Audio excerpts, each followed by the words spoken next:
Let's get it on. Six motherfucking.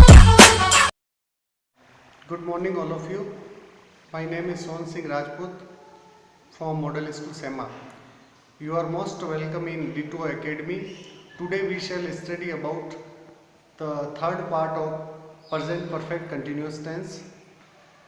यानी कि इस टेंस में इस पार्ट के अंदर हम आज पढ़ेंगे कि पिछले वाला जो हमारा जो सेकंड पार्ट था उसमें हमने अफर्मेटिव और नेगेटिव जो सेंटेंस होते हैं उसके बारे में पढ़ा था।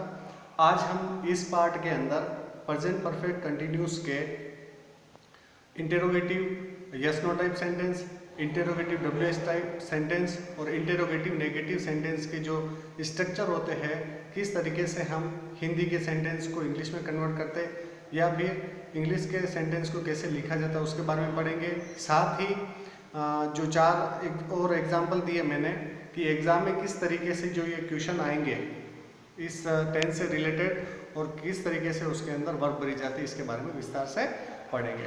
तो हम शुरुआत करते हैं सबसे पहले कि तीसरा जो हमारा जो सेंटेंस का जो टाइप था इंटेरोगेटिव यस नो टाइप, उसका जो स्ट्रक्चर या फॉर्मूला है has have plus subject plus been plus verb के साथ आईएनजी प्लस ऑब्जेक्ट और सिंस फॉर प्लस टाइम। मैंने पहले से आपको दूसरे जो दो पार्ट बनाए थे उसमें विस्तार से आपको बताया था कि सिंस फॉर किसके साथ आता है और हैज हैव बीन किसके साथ आएगा। यानी कि सब्जेक्ट सिंगुलर होगा तो उसके साथ क्या आएगा, हैज बीन आएगा, और सब्जेक्ट प्लूरल होगा तो उसके साथ हैव बीन आएगा। यहाँ पर मैंने केवल चार सेंटेंस लिए जिसमें दो ऊपर के जो दो सेंटेंस है वो है जिनका सब्जेक्ट प्लूरल है, नीचे जो सेंटेंस है उनका सब्जेक्ट सिंगुलर है।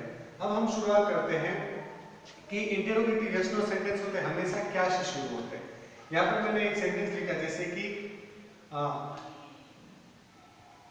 क्या तुम 2 दिन से किताब पढ़ रहे हो। ओके, तो इसकी जो इंग्लिश हो जाएगी तो सबसे पहले क्या तुम 2 दिन से किताब पढ़ रहे हो, ये हमारी अवधि है तो इसीलिए यहाँ पर 2 डेज का आगे फॉर लगा हुआ है। ओके, अब शुरुआत करते हैं फॉर्मूला के हिसाब से। हैज हैव में से क्या आ जाएगा हैव, सब्जेक्ट हमारा क्या है यू प्लूरल है, यू आ गया, इसकी जगह बीन आ गया, वर्ब के साथ आईएनजी, रीडिंग आ गया और ये इसका ऑब्जेक्ट आ गया और सिंस फॉर में से हमारा फॉर आ गया और उसके आगे हमने क्या लिख दिया है पीरियड ऑफ टाइम यानी कि समय की अवधि।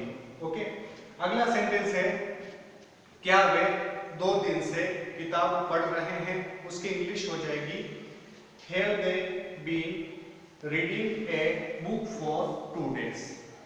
क्या वह 2 दिन से किताब पढ़ रहा है, उसकी इंग्लिश हो जाएगी has he been reading a book for 2 days और अंत में इसके क्वेश्चन मार्क है। अगला सेंटेंस है क्या वह 2 दिन से किताब पढ़ रही है, उसकी इंग्लिश हो जाएगी has she been reading a book for 2 days। इस तरीके से हमारा जो ये इंटेरोगेटिव यस नो है वो सेंटेंस टाइप है वो खत्म हुआ। अगला हम चलते हैं, हमारा अगला सेंटेंस जो है चौथा स्ट्रक्चर इंटेरोगेटिव डब्ल्यूएस टाइप। मैंने पहले भी बता रखा डब्ल्यूएस सेंटेंस जो होंगे डब्ल्यूएस टाइप तो उसके अंदर आगे से आगे डब्ल्यूएच वर्ड होगा, जिसका मैंने पिछले जो पार्ट थे उसमें बताया है विस्तार से। अब है यहाँ पे मैंने वर्ड लिया है, जैसे इसका फॉर्मूला क्या है, सबसे पहले डब्ल्यूएच वर्ड, ओके, उसके बाद हैज हैव, उसके बाद सब्जेक्ट, उसके बाद बीन, उसके बाद वर्ब के साथ I N G plus object plus since for plus time. यहाँ पर मैंने जानबूझकर वर्ड लिया। देखो यहाँ पर ऑब्जेक्ट है लेकिन अगर आप डब्ल्यूएच वर्ड वर्ड से वर्ड आएगा आगे किसी भी सेंटेंस में तो उसका ऑब्जेक्ट क्या है स्वतः ही सेंटेंस से गायब हो जाएगा, यानी कि वर्ड का आंसर हमेशा ऑब्जेक्ट होता है। ओके, यहाँ पर हमारा ऑब्जेक्ट क्या था अ बुक था तो इसमें नहीं मिलेगा आपको। ओके, अब शुरुआत करते हैं तुम 2 दिन से क्या पढ़ रहे हो। ओके, तो इसकी इंग्लिश हो जाएगी what have you been reading for 2 days। तुम 2 दिनों से क्या पढ़ रहे हो, उसकी इंग्लिश हो गई। अगला है वे 2 दिनों से क्या पढ़ रहे हैं, उसकी इंग्लिश हो जाएगी what have they been reading for 2 days। देखो हमारा जो सेंटेंस चलता है अपने फॉर्मूले पर चलता है, जैसे कि इसमें डब्ल्यूएच वर्ड आ रहा, डब्ल्यूएच वर्ड आ गया, हैज में से हैव आ गया, सब्जेक्ट, उसके बाद बीन, उसके बाद वर्ब के साथ आईएनजी, उसके बाद ऑब्जेक्ट तो हो गई नहीं इसमें, और सिंस 4 में से 4 आ गया और ये हमारा पीरियड ऑफ टाइम आ गया। अगला सेंटेंस हम है वह 2 दिन से क्या पढ़ रहा है, उसकी इंग्लिश हो जाएगी what has he been reading for 2 days. और अगला सेंटेंस है वह 2 दिन से क्या पढ़ रही है, उसकी इंग्लिश हो जाएगी what has she been reading for 2 days. इस तरीके से हमारा ये इंटरोगेटिव डब्ल्यूएस टाइप का जो सेंटेंस है स्ट्रक्चर वो खत्म हुआ। अगला हम लेते हैं इंटरोगेटिव नेगेटिव। इसका स्ट्रक्चर क्या है, इसमें सबसे पहले हैज है। एक और याद रखना है इसमें, अगर WH से आप इंटरोगेटिव नेगेटिव है तो उसमें अगर WH वर्ड आ रहा तो वो हैज है के आगे आ जाएगा।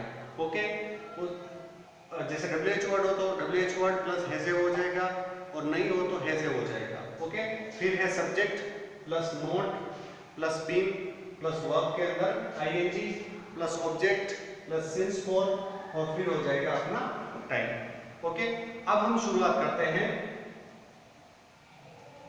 हाँ, हमारा जो सेंटेंस है सबसे पहले पहला सेंटेंस है why have you not been reading a book since morning. तुम 2 दिन से किताब क्यों नहीं पढ़ रहे हो। ओके, ये इसकी हिंदी हो गई और उसका इंग्लिश ट्रांसलेशन हो जाएगा why have you not been reading a book since, sorry यहाँ पर देखो मैंने मॉर्निंग शब्द लगाया, मॉर्निंग यानी कि हमारे क्या है पॉइंट ऑफ टाइम, इसलिए इसके आगे क्या आ जाएगा सिंस। ओके, यानी कि क्या हो जाएगा ये अपना जो हिंदी में सेंटेंस है कि तुम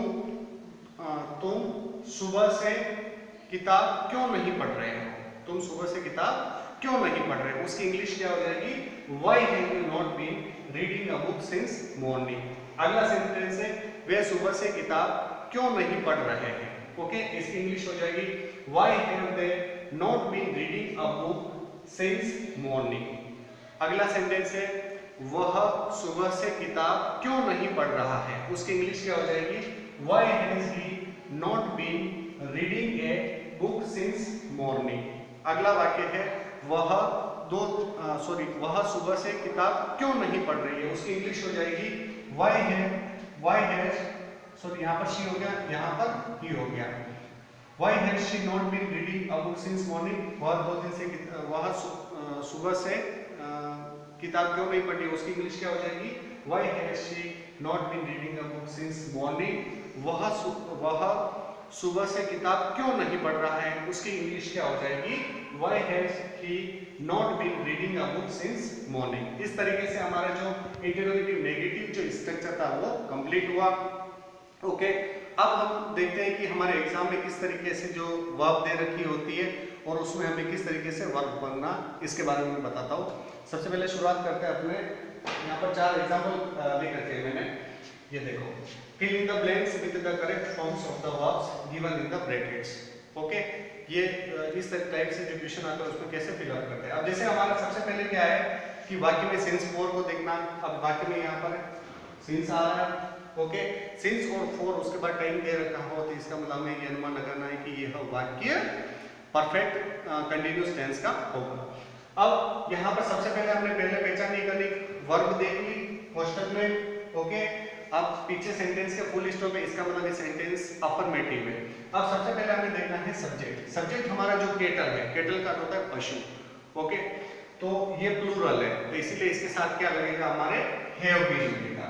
तो have been grazing in the field since morning, यानी कि पशु खेतों में सुबह से चल रहे हैं। ये इसका हिंदी ट्रांसलेशन हो जाएगा। यानी केटल हमारा क्या था प्लूरल था, इसलिए क्या आ गया हैव बीन प्लस वर्ब के अंदर आईएनजी, तो ग्रेज का क्या हो जाएगा have been grazing. Okay, next sentence देखते हैं। जैसे कि हमें सबसे पहले ये देखना है कि परफेक्ट कंटीन्यूअस टेंस की अगर पहचान है तो हमारे क्या है कि सिंस 4 के बाद टाइम दे रखा होगा। यहाँ पे देखो 4 के बाद पीरियड ऑफ टाइम दे रखा है, समय की अवधि। तो अब यहाँ पे हमें क्या देखनी, वर्ब देखनी। तो हमारे वर्ब में वर्ब के आगे क्या आ रहा, नॉट आ रहा है ना। तो यहाँ पे पीछे इंटरोगेटिव भी नहीं है, तो इसका मतलब ये सेंटेंस कौन सा है, नेगेटिव सेंटेंस है। अब इसका क्या हो जाएगा माय फ्रेंड। अब माय फ्रेंड क्या सिंगुलर है, तो यहाँ पे क्या आ जाएगा इसके साथ has not been plus verb के अंदर आईएनजी। तो क्या हो जाएगा my friend has not been listening to folk songs on radio for a week. मेरा मित्र 2 सप्ताह से रेडियो पर लोकगीत नहीं सुन रहा है। ओके, ये इसका हिंदी ट्रांसलेशन हो जाएगा। अब जैसे वर्ब नॉट लिसन आ गया तो हमें ये अनुमान लगा लेना है कि यह नेगेटिव सेंटेंस है। अगला देखते हैं इसी टेंस का। यहाँ पे क्या है, सबसे पहले तो हमें क्या देखना है, सिंस फॉर टाइम देखना। यहाँ पर देखो 4 के बाद 2 डेज लिखा हुआ आ रहा है। अब क्या देखना है कि सेंटेंस कौन से टाइप का, यहाँ पर देखो क्वेश्चन मार्क आ रहा है। ओके, तो ये कौन सा इंटरोगेटिव। अब हमें ये भी पहचान करनी की इंटरोगेटिव यस नो WH है। देखो WH होता है तो आगे WH शब्द आएगा अवश्य, अगर यस नो का है तो हेल्पिंग वर्ब भी आएगी। ओके, अब जैसे कि एग्जाम में हमें फिलअप करना है, अब रीड वर्ब दे रखी है, हमें पहचान होगी कि भाई ये perfect continuous present perfect continuous का सेंटेंस है। तो यहाँ पे हमारा जो वही फॉर्मूला हैज है plus subject plus been plus verb के अंदर I N G plus object plus since for plus time. Okay, तो यहाँ पे क्या आ जाएगा, यू हमारा प्लूरल है तो इसके आगे हेल्पिंग वर्ब आ जाएगी हैव। क्या आ जाएगी, हैव आ गई। फिर have plus subject plus been plus verb के अंदर आईएनजी, यानी कि have you been reading a book for 2 days. इसका हिंदी ट्रांसलेशन क्या हो जाएगा, क्या तुम 2 दिनों से किताब पढ़ रहे हो। ओके, अगला जो सेंटेंस है हमारा, अब हमें ये देखना सबसे पहले 4 प्लस टाइम, ये आगे हमारे सिंस 4 के बाद ये टाइप दे रखा है। अब ये देखना है सेंटेंस का टाइप कौन सा, देखो क्वेश्चन मार्क भी लगा हुआ है और वर्ब के आगे नॉट भी है।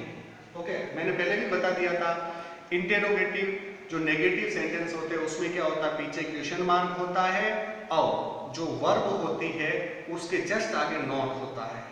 ओके, तो यहाँ पे हमारा वही फॉर्मूला। अब सबसे पहले हमें सब्जेक्ट को देखना होगा, सब्जेक्ट क्या हमारा सिंगुलर है तो आगे हेल्पिंग वर्ब क्या आएगी, हैज। देखो कोई भी सेंटेंस हो अगर उसका फॉर्मूला या स्ट्रक्चर हमें याद नहीं है तो कभी भी हम चाहे कितना ही पढ़ लो लेकिन कभी भी एग्जाम में हम correct forms of the verb नहीं भर पाते हैं।